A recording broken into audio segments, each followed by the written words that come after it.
ሰላም እንዴት ናችሁ? ዛሬ ደግሞ ሰላጣ እንግዲህ ሰላጣ ቅጠል፣ ኪያር፣ ቲማቲም፣ ቃሪያ፣ ሽንኩርት የተጠቀምኩት ምንም የቀረኝ የለም በሉት።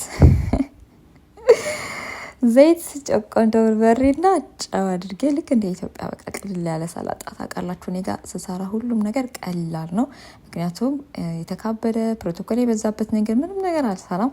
ምክንያት እንዳታበዙ ነው። ይሄ የለኝም እንዳትሉ ማለት ነው። ሁሌም እንደምለው በጣም ባላችሁ ነገር አንድ ነገር ለምን አይሆኑ እሷን ስር ታርጋችሁ መብላት ነው። ሰበብ ምናምን አያስፈልግም።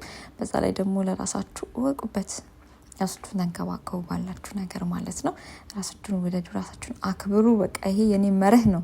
በእውነት ራሳችሁን ውደዱት፣ አክብሩት። በቃ ማለት መብላት ካለባችሁ መብላት ባለባችሁ ሰዓት ብሉ። መስራት ሲኖርባችሁ ስራችሁን በአግባቡ ስሩ። ማረፍ ካለባችሁ እረፉ። ማድረግ ያለባችሁ ለራሳችሁ አድርጉ ማለት ነው። ምክንያቱም ሁሉም ኃላፊ ነው። መኖር ያለብንን መኖር አለብን ማለት ነው። ማለት መኖር ባለብን ጊዜ መኖር አለብን ከእግዚአብሔር ጋር ማለት ነው። ባለንበት ሁኔታ ሀገራችን ስንገባ እንደ ራሳችን እንደ ኑሯችን እንኖራለን። ሰው ቤት ደግሞ እያለን እንደ ሰው ቤት ደግሞ